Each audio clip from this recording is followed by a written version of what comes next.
I hate playing without drums. It just, I don't know what to do. You know, like we didn't train this until Thursday night. I was supposed to.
Good morning, Lexi. 1, 2, 3.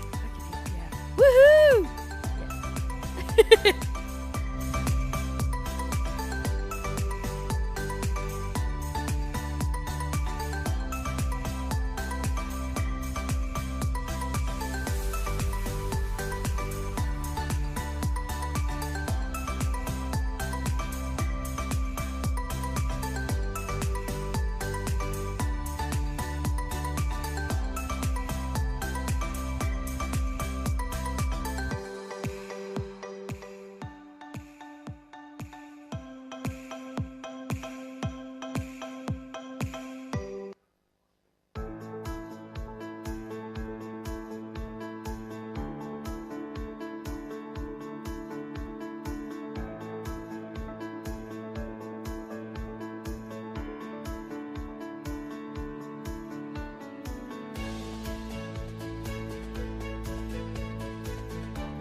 Not that good, actually.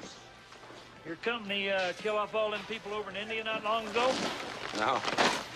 You missed out on that one. You're pretty set so far as shopping goes? Well, I can't lie to you, Clark. The truth is, things ain't going too good at all. You know, I told you I borrowed the RV from my neighbor. It's mine. We live in it. Had to sell off the house, the barn, the 10 acres. All I kept was a 50-foot plot, pigs, and the worm farm. If only I had back the money that me and Catherine sent that TV preacher that was screwing the hockey players. What about the kids? Well, his kids can fend for themselves. I mean, No, your kids. Oh, well, that's the bitch of it. See, I don't know what to do. We coasted into town on fumes, gas money give out in Gurney. Eddie, Ellen and I want to help you give the kids a nice Christmas. Clark, I couldn't do that. No, we insist. Oh, no, I'm not one for charity now. Oh, I know that, Eddie. This isn't charity, it's family. I don't know about that. Now, come on. If you don't tell me what they want, I'll go out and get it on my own. Oh, boy. This is a surprise, Clark. This is just a real nice surprise. Just a real nice surprise.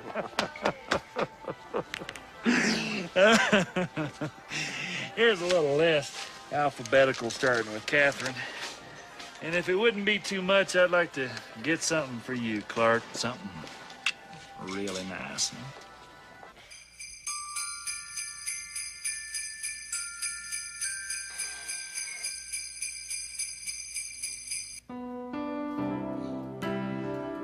Morning. Thank y'all for joining us on this cloudy morning. If y'all want to sit and sing with us, we're gonna get started here. Bless the Lord, oh my soul. Oh.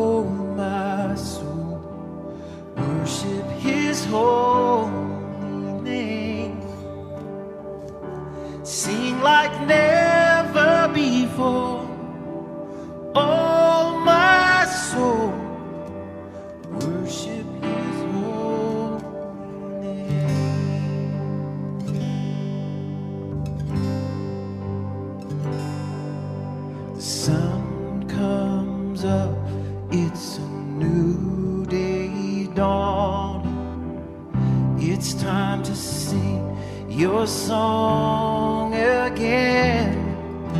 Whatever may pass and whatever lies before me,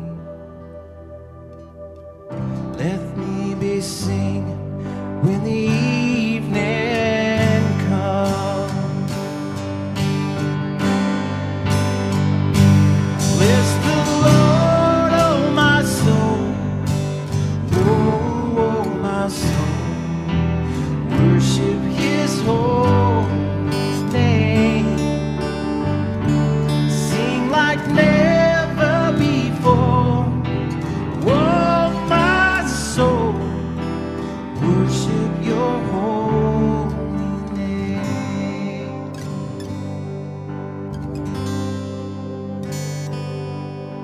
You're rich in love and you're slow to anger.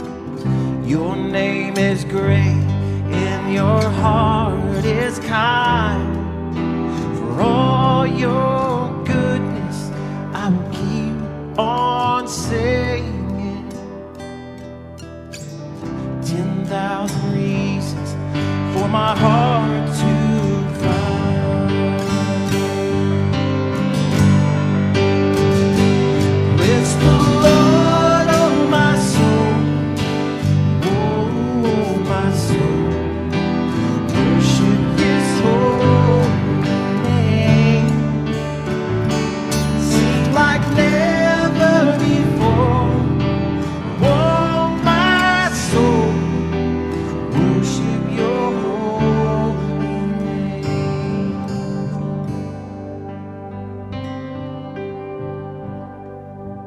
And on that day when my strength is failing, the end draws near and my time has come, still my soul sing your praise unending.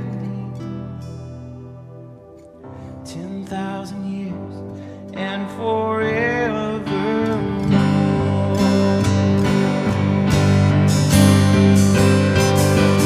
Bless the Lord, oh my soul, oh my soul, worship his holy name.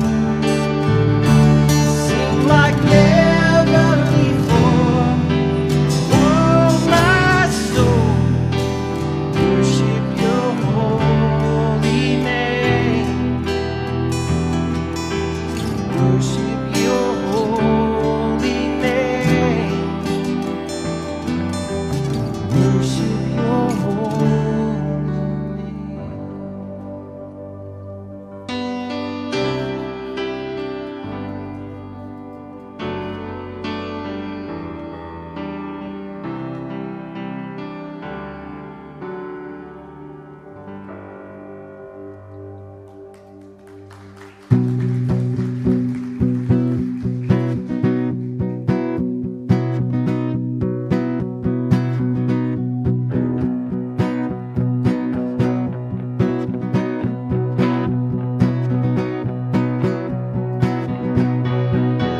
Strength arises, we wait upon the Lord. Wait upon the Lord, we will wait upon the Lord. Strength arises, we wait upon the Lord. Wait upon the Lord, we will wait upon the Lord our God.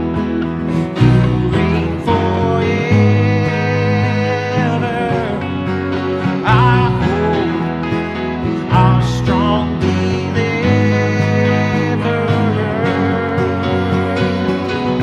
you are the everlasting God, the everlasting God. You do not fade, you won't the defender of the weak. You comfort those in need.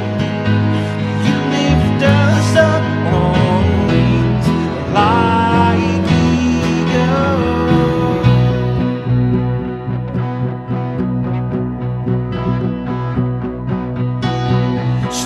rise as we wait upon the Lord. Wait upon the Lord. We will wait upon the Lord. Strength will rise as we wait upon the Lord. Wait upon the Lord. We will wait upon the Lord. Our power, you reign forever. Our hope, our strong deliverer. You are the everlasting God, the everlasting God. You do not fade, you won't weary. The defender of me, you comfort those in need.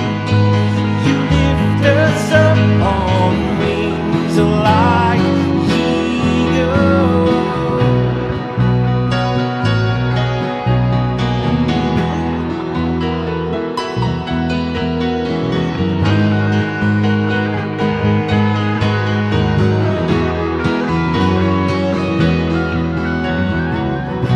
You are the everlasting God, the everlasting God. You do not fade, you won't grow weary. The defender of the weak, you comfort those in need. You lift us up on wings like eagles.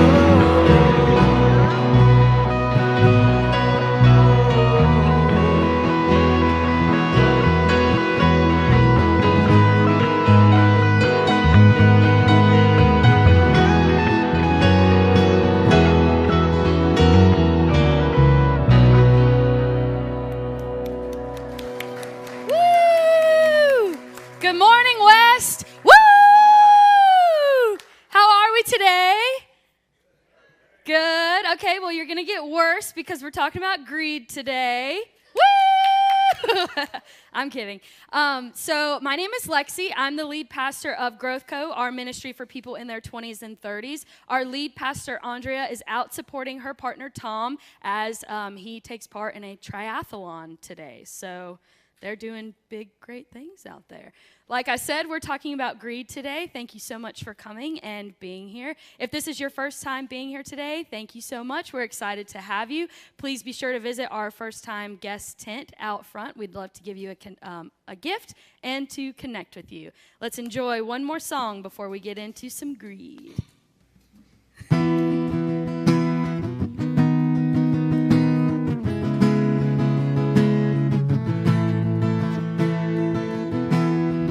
You're not alone, whether we stand, I'll be by your side, you know I'll take your hand. When it gets cold, it feels like the end, there's no place to go, you know I won't give in. No, I won't give in. Keep holding on, 'cause you know I'll make it through, make it through. Just stay strong, 'cause you know I'm here for you, I'm here for you. Nothing you can say, nothing you can do, nothing other way when it comes to the truth. So keep holding on, 'cause you know we'll make it through, make it through. So far away, I wish you were here, before it's too late, this could all disappear. Before the doors close and it comes to an end, with you by my side, I will fight and defend. I'll fight and defend. Yeah, yeah, keep holding on, 'cause you know I'll make it through, make it through. Just stay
Let's take a little sidetrack here on that sort of hedonic treadmill that you brought up. Why is it that we think that something is going to make us happy, and then when we get it, we just immediately almost take it for granted? We're on to the next thing. We're always chasing something else. We're wired to be that way. So by wired, I don't mean wires, I mean neurons. But we evolved on the savannas of Africa, 200,000 to 70,000 years ago, rough numbers.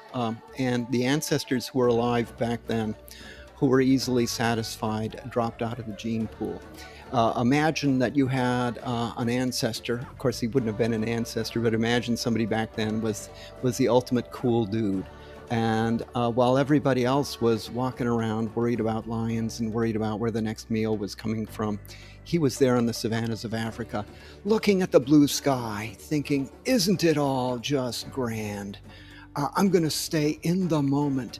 Well, he stayed in the moment for a moment, and then a lion ate him. I don't know if that's how he perished. And when mealtime came, he didn't have food prepared. He didn't have food, some source of food. So people who were easily satisfied dropped out of the gene pool. Now, the people who were constantly thinking, not about the present, the people who weren't in the moment, but the people who were constantly thinking about the past, about things that had happened so they could learn from them, and the future so that they could control that future in a way that would benefit them.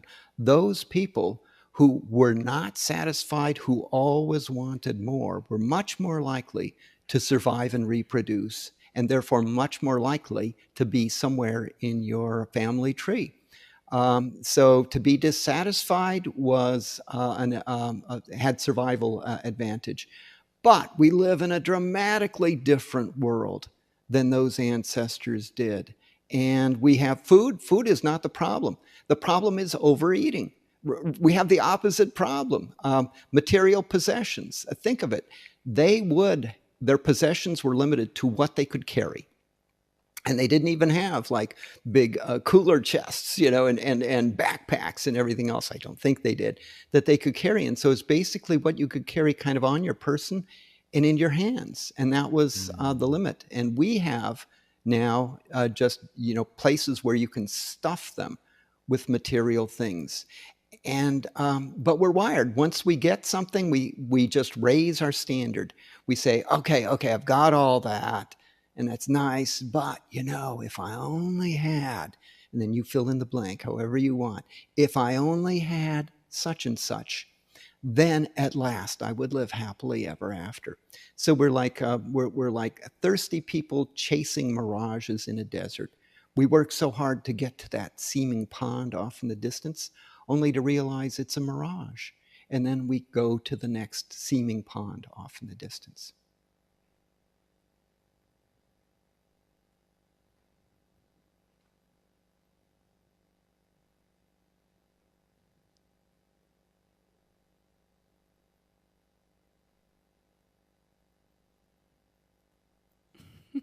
Hello. So how many of you think you would have been dropped out of the gene pool back then? I definitely think I would. I definitely would not have made it, I don't think. So part of doing the message on Sunday is doing research the entire week ahead so that I can have some fun facts and just make this a little entertaining for all of us. Something that I was a little disappointed in when I was looking up other sermons about greed, as someone who didn't grow up in the church, the only sermon about greed that you can really find online talks about money and possessions. And as a 26-year-old, I just feel like there's so many other ways that we show greed in our culture today, like how we spend our time or our expectations of ourselves and other people. And there's so many other parts of greed that aren't just about money and possessions. So I'm hoping today that we can take a look at some of those things. A couple weeks ago, I was up here talking about hurry sickness and just how time has changed throughout our society. And I referenced a book called The Ruthless Elimination of Hurry by John Mark Comer. It's an amazing book. It has changed my life. And somehow it has passages that fit in greed sermons. So I want to start us off with a passage in here. Page 53. Okay. So this man named Wayne Muller, he wrote a book on Sabbath, which Sabbath just means taking the rest, and it's a holy time to recharge. And this is a little part of his book. A successful life has become a violent enterprise. We make war on our own bodies, pushing them beyond their limits. War on our children because we cannot find enough time to be with them when they are hurt and afraid and they need our company. War on our spirit because we are too preoccupied to listen to the quiet voices that seek to nourish and refresh us. War on our communities because we are fearfully protecting what we have and do not feel safe enough to be kind and generous. War on the earth because we cannot take the time to place our feet on the ground and allow it to feed us and to taste its blessings and give thanks. I had that highlighted for a long time since I read this book. I never thought that I could use it in the greed sermon today, but as I was looking back through this, I was just like, wow, we really have a culture of war on ourselves, on our time, and on the things that we own because of how scared we are to lose those things. So today's message is called Greed, the Art of Letting Go. Now, of course, you know, if I'm standing up here, we're going to have some silly fun facts. So I want to dive into this. Self-storage and McDonald's in the United States. I never thought that those two would be in the same category at all, but I want to hear what you guys think this statistic is. In the United States alone, so not globally, just in the United States, how many self-storage facilities do you think there are? Not individual units, but businesses for self-storage. How many do you think there are? 20,000, okay. 20,000, okay. How many? 12 million, close. 200,000, close. Okay, there are 51,000 self-storage businesses in the United States that have an annual industry revenue of $29 billion. Okay, that's a lot of money. Now, let's look at McDonald's in comparison. How many McDonald's are in the United States, do you think? Okay, there are actually less McDonald's than there are storage businesses. There are only 13,500 McDonald's. 13,500. Hey, I've told you guys before, math and numbers are not for me. Okay, so there are 51,000 storage unit businesses, and there are 13,500 McDonald's in the United States. McDonald's annual revenue in 2022 was only $9 billion. The storage industry had $20 more billion last year in the United States than McDonald's. I thought that was mind-blowing, and I personally probably account for $1 billion of those dollars at McDonald's anyway, so...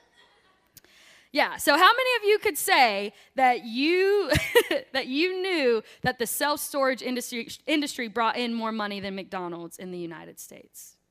I don't feel like that's a very obvious thing. That was mind-blowing to me. So I want to move on to my personal thoughts on our culture as a zillennial. I'm that weird. I was born in 1996, so I'm not really a millennial, and I'm not really Gen Z, so they call us zillennials, which is funny to me, but I feel very torn about our culture in America. It's obvious. So I was in kindergarten when 9/11 happened. So I was very young. I obviously was in middle school when the recession last hit. And the main thing that I can remember in our culture that I've experienced as an adult would be COVID.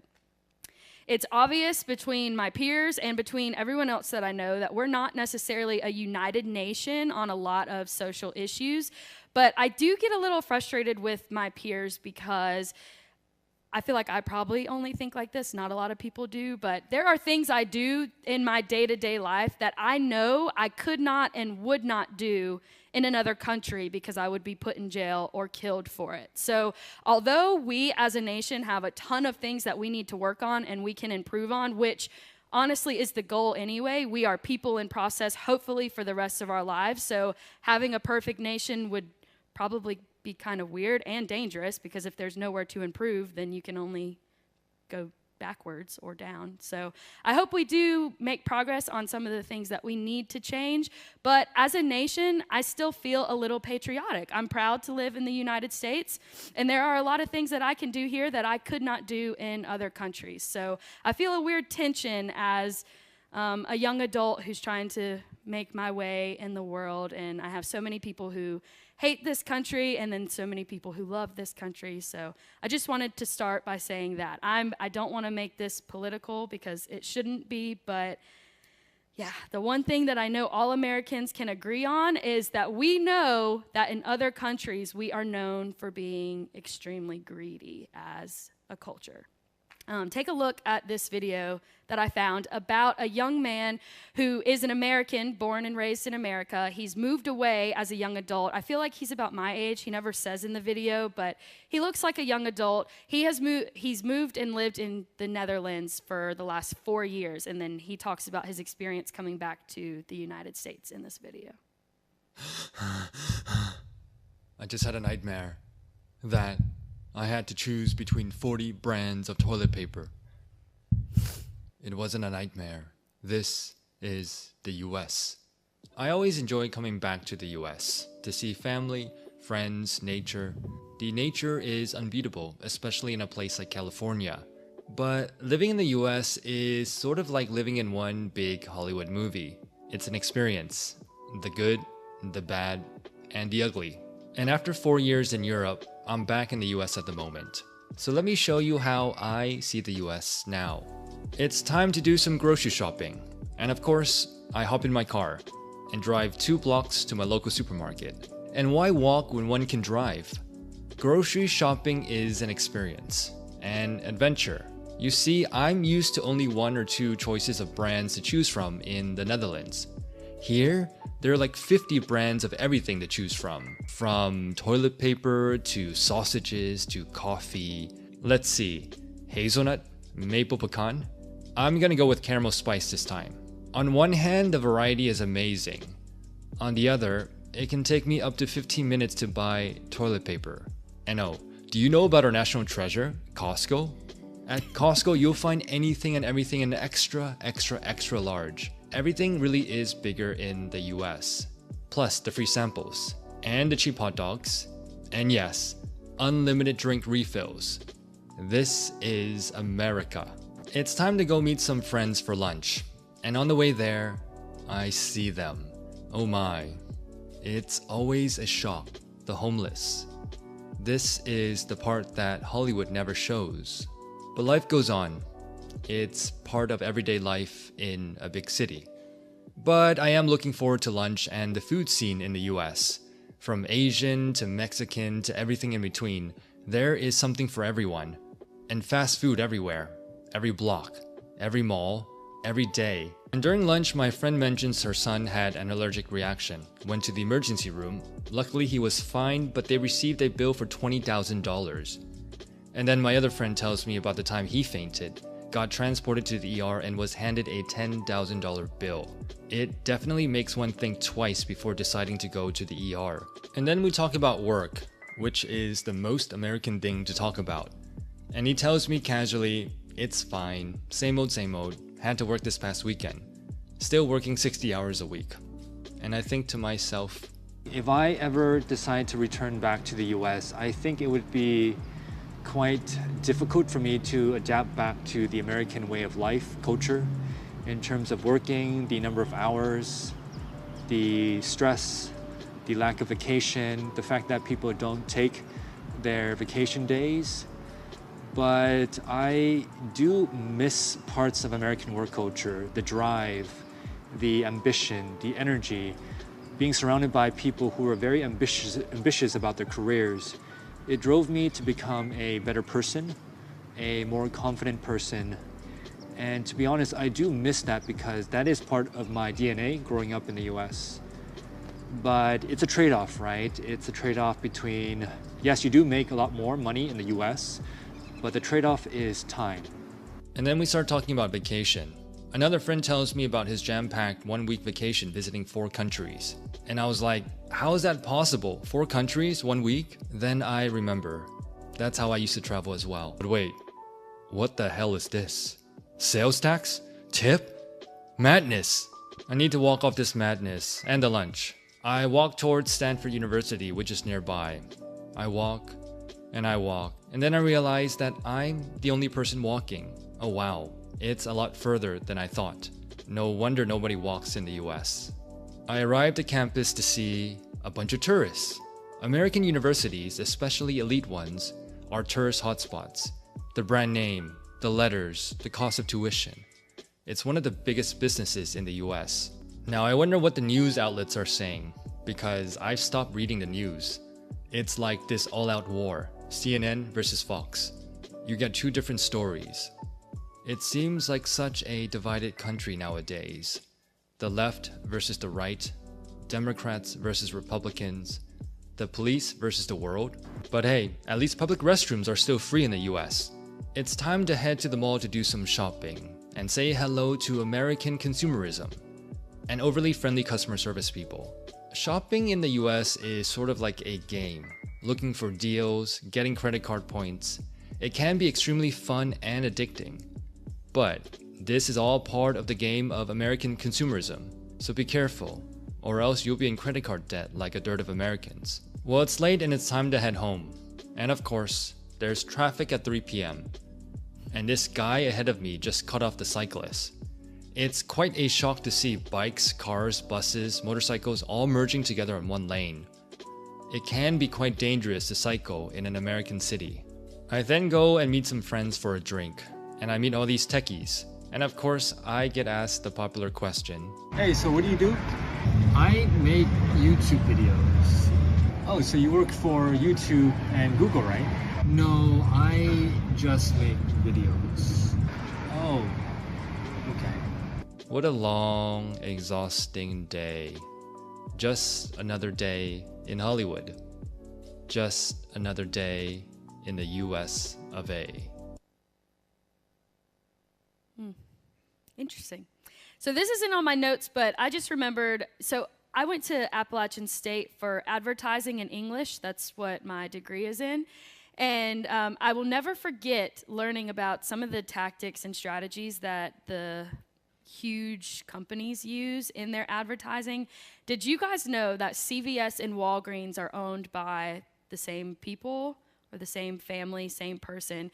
And there's actually some science behind that. When you feel like you have an option between multiple things, you're more likely to choose one of them than if you would have just not chosen one at all. They use that same strategy with Coke and Pepsi machines. That's why you normally always see a Coke and a Pepsi, because if there was just a Coke machine, you may walk past it and say, I don't need a soda right now. But if there's a Coke and a Pepsi and you know that you have a choice between the two of them, you're more likely to purchase a drink.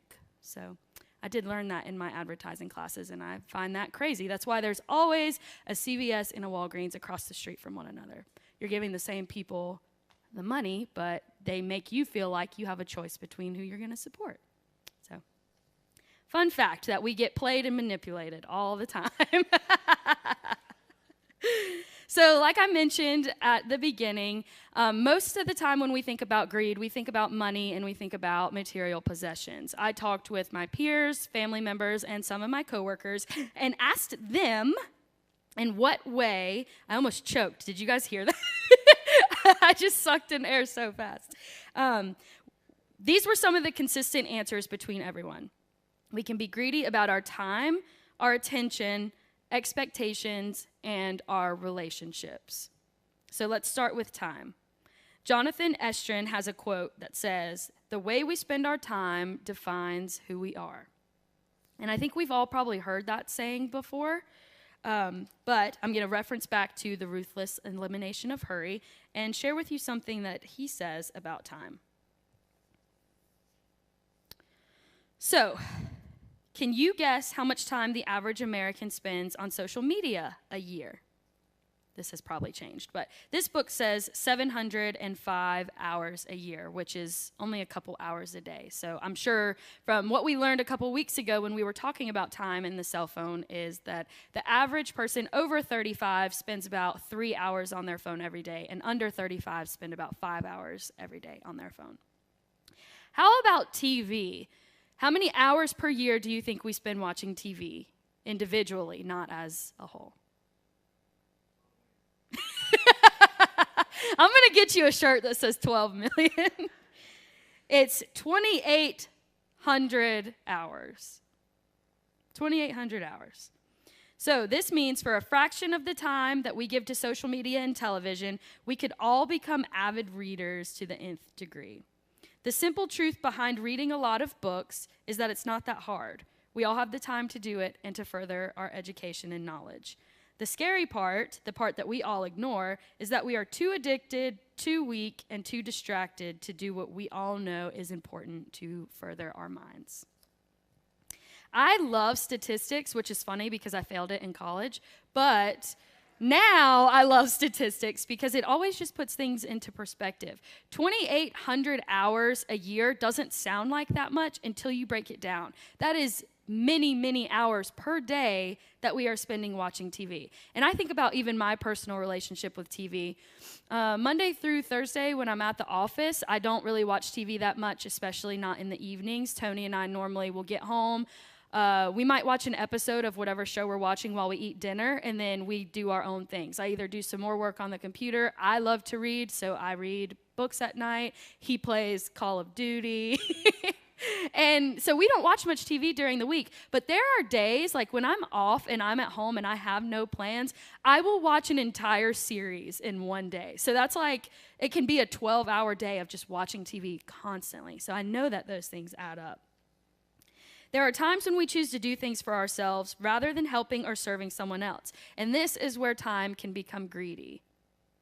It's important to note that we do need to provide ourselves with real relaxation time. So there are times when we do need to be selfish and take the time to recharge, do the things that we love, because we all know that you cannot pour into others from an empty cup. So we do need to have a little bit of time to ourselves where we prioritize ourselves. So this is not to make us feel like we should have no free time and that we're being greedy if we have time spending it the way that we want to spend it. But if our lifestyle is starting to be defined by choosing to go home and watch TV every single night because we want to binge watch a show, which, like I said, I'm very guilty of, this could be seen as greedy. Now, our attention. Attention was a hard one because I know that I do it all the time in ways that I wouldn't really expect. I want to read you one last thing from this book because this is the part that really blew my mind when it was brought up. So Sean Parker was the first president of Facebook. And if you watched the Facebook movie, then it was Justin Timberlake's character.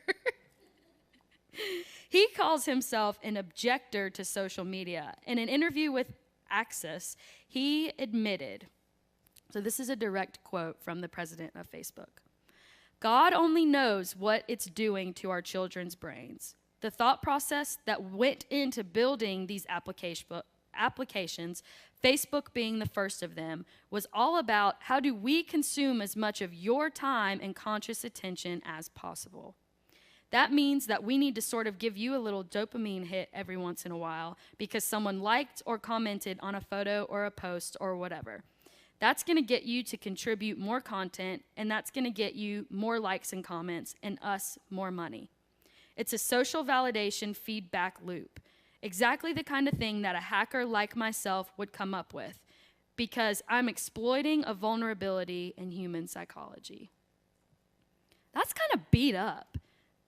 Not kind of, that is beat up. Like, I get on Facebook and I'm so happy to see what everyone's doing. And now, after reading this, I just imagine like a big mean guy, like Mr. Krabs from SpongeBob with like all his gold around him. And he's just laughing at us as we're sharing like what we're eating for lunch and stuff. Because to us, it's fun and it's a way to connect. But for the people who created it, it was like a manipulative thing for them to just continue to make more money. So It's kind of sad, and I know none of us are going to quit using Facebook over it, but it is what it is. The situation that I'd like to share next is with Tony and I. This is going to put me on the spot and make me look not so good, but there are so many times when Tony and I are both sitting there on our phones in our living room and just scrolling. We haven't talked for like 30 minutes, and then I decide I'm done with the rabbit hole, so I put my phone down, and he's still on his, and I'm like, what the hell, Tony? Can't you get off your phone? And he's like, what? You were just on yours too. So not only, like, that situation specifically has greed coming from all sides. The greed from the higher-ups who had both of us at their whim on our phones. And then when I decide I'm done, I'm getting greedy with Tony's attention because I wanted his attention at that very second. So those are the ways where I'm like, ooh, I don't think I'm greedy with my money, and we don't own a ton of stuff. So I used to always think like, yeah, we're not greedy. We're not that greedy. But when it comes to time and attention and my expectations of people, I am definitely greedy. So let's move on to what the Wikipedia definition of greed actually is. Greed is an uncontrolled longing for increase or use of material gain, be it food, money, land, animate, inanimate possessions, or social values such as status or power. Greed has been identified as undesirable throughout known history because it creates behavior conflict between personal and social goals. So that's what the internet says greed is. Let's move to the Bible and see how greed is talked about with Jesus. We're going to read from Luke 12. And it says, speaking to the people, Jesus went on, take care, protect yourself against the least bit of greed. Life is not defined by what you have, even when you have a lot. Then he told them a story. The farm of a certain rich man produced a terrific crop. He talked to himself, what can I do? My barn isn't big enough for this harvest. Then he said, here's what I'll do. I'll tear down my barns and build bigger ones. Then I'll gather in all my grain and goods, and I'll say to myself, self, you've done well. You've got it made and can now retire. Take it easy and have the time of your life. Just then, God showed up and said, fool. That makes me laugh, like imagining God being like, you fool. I think of Samuel L. Jackson, like, fool. Tonight you might die. And your barn full of goods, who gets it? That's what happens when you fill your barn with self and not with God. Now, again, I have a hard time talking about things like this because I do realize that I'm only 26 years old. I have not lived through, I think, a real recession where it's my money and not my family's money. So I do want to acknowledge that it's easy for me to come up here and say, hey, the Bible says that we should do blah, blah, blah with our money and that we shouldn't hold on so tightly to all of our possessions and all of our money and all of our blah, blah, blah. But I don't know scarcity that well. So I just want to put that out there, that I acknowledge that it may be like, yeah, easy for her to say up there. Don't we use people in the same way? As that Bible story showed, it was more, it wasn't really ill-intended or malicious. It was more like a scarcity mindset. Like, oh, I've got all this saved up, and I need to continue to have it saved up just in case. And then I can kick back and relax, because if anything happens, I'm good to go. I do really believe that we use the people we love in that same way. We use them to comfort us because we need their security for fear of abandonment, fear of not being liked, which are all very normal fears that we have as human beings in our relationships. But I want you to see this TikTok that I saw the other day that has completely changed how I look at my relationships with people. This is the point at which I'm supposed to give my daughter away, but I'm not going to do that. Instead, I'm going to release to you the honor of my life. From the moment I saw Corinne, I never could have imagined the beautiful, talented, strong and loving woman that stands before us today. But she did not then belong to me and does not now belong to me or anybody else for that matter.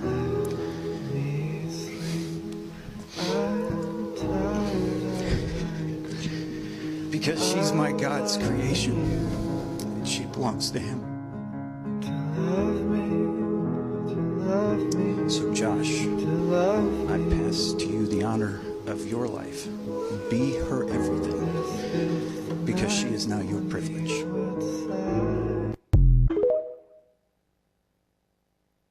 Love TikTok.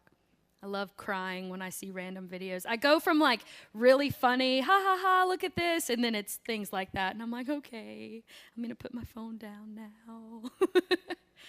That video, seriously though, it changed the way that I think about all of the people I care about and love. One of my biggest fears ever in life is to lose Tony. I think that that would be an unfathomable, like that, I can't even imagine what that would be like. But when I thought about what he said when he was giving his daughter away on her wedding day, and he called her the honor of his life because she is God's creation. She was never his, really.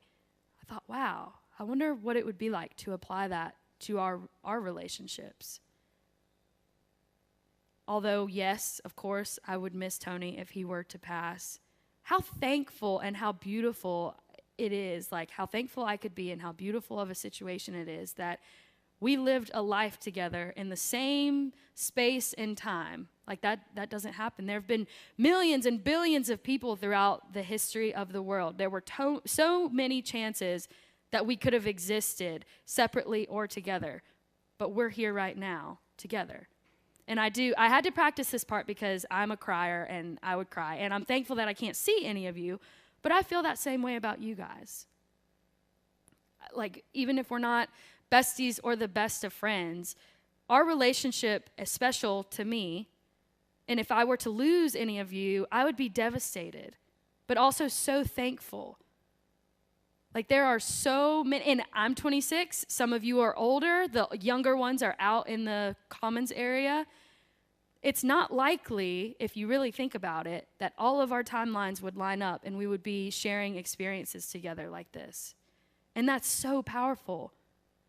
I'm so thankful that this is how everything ended up, and I would miss you like crazy. I really, really, really would. But I think if we start looking at people and things that we own as experiences that we can cherish and treasure, no matter how long we get to experience them, then things would be a little bit easier. I grew up with a single mom until I was 9 years old, and she got married at 9 years old, and then they had my little sister, and I clung to my mom. I was like, no, nobody else gets my mom. No one else gets my mom. And I had that personality up until a few years ago. I've only ever had one best friend at a time, and if my best friend had other friends, then that was not happening. I was sabotaging that friendship very quickly. I've always clung to the people closest to me because I hadn't yet grasped that people are not mine. Although you call your spouse your person and your children are obviously yours to cherish and take care of, we are all God's people, and we should be thankful for the time that we get to share together. Tony loves Tyler Childers, and there's an artist named S.G. Goodman. She has a song called Space and Time. And Tyler Childers does a great cover of that song. And Tony and I joke and say that it's our wedding song, even though it came out after we got married, just because it's a beautiful song. And it just reminds me of this message, space and time. The lyrics are like, I never want to leave this world without telling you I love you. I'm so glad we get to share this space and time. I want you to know how much you've shaped this heart of mine. And it's just so it's a beautiful song. If you have time to listen to it today, I really encourage you to look it up. Tyler's version is only on YouTube, but the S.G. Goodman version should be available everywhere. But that's just like, that concept is so powerful to me because we hold on to things. The best illustration that I saw when I was doing research for today was that God doesn't care that we have nice things or that we want nice things. It's not about like, if you have all these good things, you should go live like the Amish because That's not really the answer either. But greed and sermons on greed should never make you feel shameful or shamed about the things that you do possess. It's okay to want to drive a nice car and to live in a nice house. And it's great if you save money and you do all of these things. We're not called to just go be homeless on the side of the street just because that would bring us closer to God. That's not what greed is about at all. The best illustration that I saw doing this research was God doesn't care about the things we have. It's when we're holding on to them like this instead of holding on to them like this. That was so powerful to me. Sometimes we have death grips on the things that we care about and the people that we care about, and that can be greed for us. But when you love the things you have and you take care of the things you have and you serve the things you have, but you're okay with letting them go, that's when you have real riches and wealth and experience the beauty and love of life. So, what could we do to help with greed?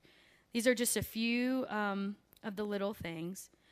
Stop multitasking and stop producing work on your downtime. And this example says work, but I think it also means everything. Don't feel like you have to produce as a parent, as a sibling, as an aunt, uncle. Don't feel like you have to just do everything all the time. Really take your downtime.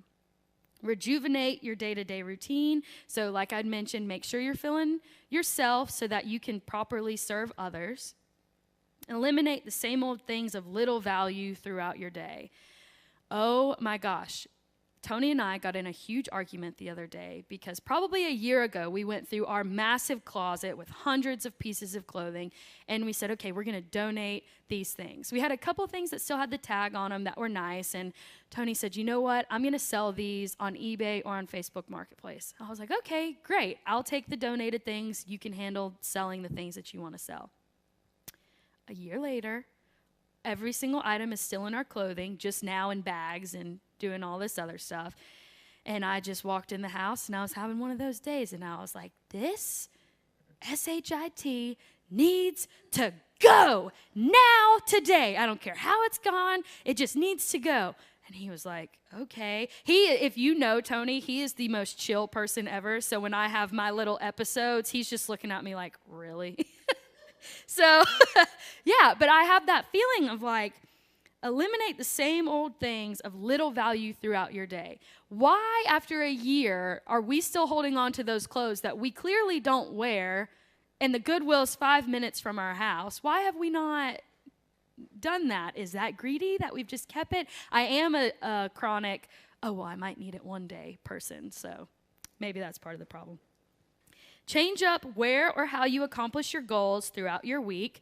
I saw this amazing quote on Pinterest that said, what would it look like if we started measuring productivity by how many books we read, how much sleep we get at night, how many times we laughed that day, how many hugs we gave, and how many times we compliment someone else, instead of, I do this, this, and that at work, and my value is held up in my car, and my productivity is held up in how many social gatherings I do a week. We're really hard on ourselves as a culture, and I don't think it's our fault. I think it's just the world that we live in, same as the time sermon a couple weeks ago. I don't think it's anything that we're doing with ill intention. I think it's just something that's kind of happened to us, and we should take the time to smell the flowers sometimes. And then recognize when you get distracted to focus your attention where it's needed and where you would like it to be. So those are some simple steps we can take. My main point of today is that everything is on a loan system. So everything that we own, all the people that we spend time with, all of the people we love, our jobs, everything we own, all of our belongings, are all things that will not go with us when we pass. We know that's a no-brainer concept, but to really start treating everything like it's on a loan system. We can be extremely grateful and thankful for all of the people in our lives, all the things in our lives, for our job, but not to cling on to it like this, but to hold it and cherish it and serve it like this. Let's pray. Lord, There are strong cautions about our hearts, relentless hunger, quest, and demand to have a little more in this world. Today, Jesus' warning about all kinds of greed has broadened, and we ask you to mold our hearts into hearts that can find peace in letting go, that we can loosen the grip and control of all things, our loved ones, our possessions, our stubborn ways, harsh expectations, whatever it is that we still wish to control. We thank you for the power and freedom you provide in letting go and walking alongside of us to help us carry the burdens that come with life. It's in your name we pray. Amen.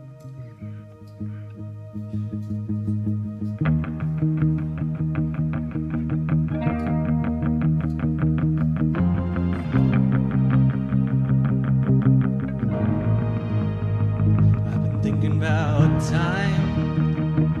Where does it go? How can I stop my life from passing me by? I don't know. I've been thinking about family, how it's going so fast. Will I wake up one morning just wishing that I can go back? There's one thing lately, maybe I can make a change and change me. All of my heart, this is my prayer. Singing, oh Lord, keep me in the moment.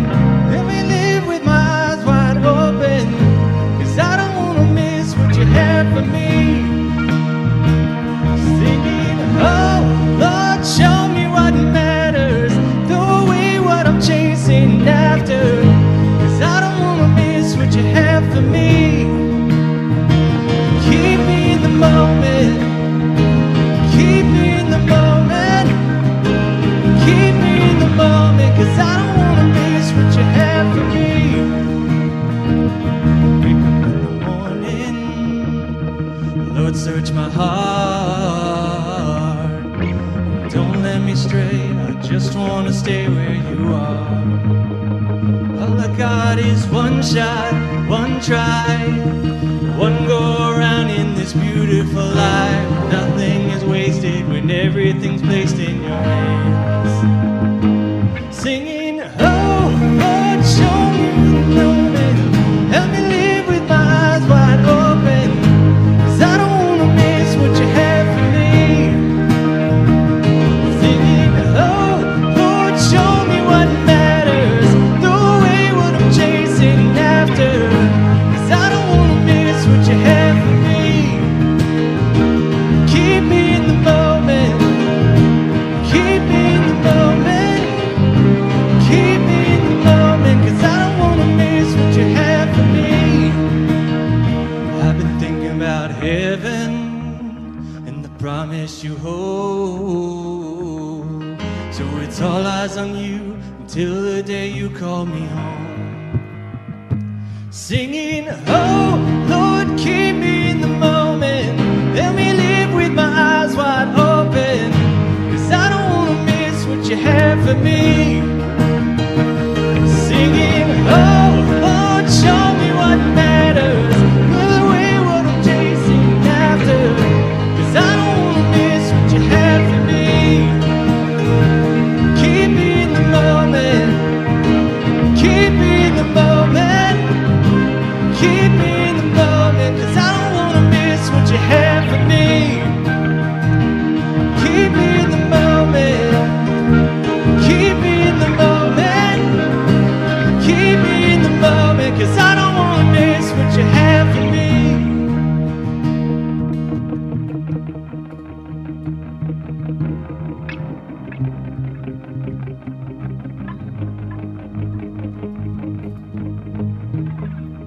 All right. Thank you so much for coming this week. I hope greed can look a little bit different for you moving forward. I know that it does for me.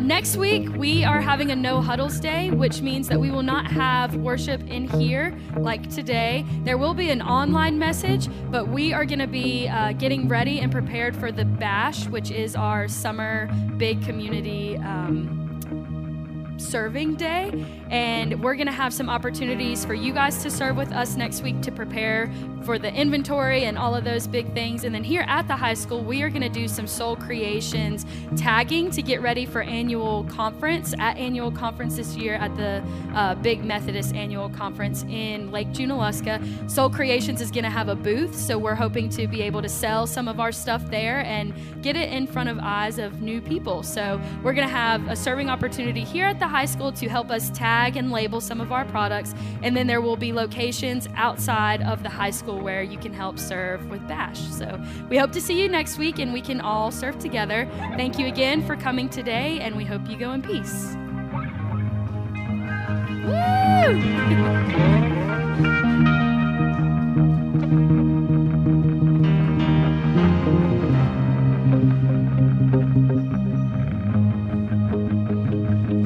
Up in the morning, Lord, search my heart. Don't let me stray, I just want to stay where you are. All I got is one shot, one try, one go around in this beautiful life. Nothing is wasted when everything's placed in your hands. Singing, oh,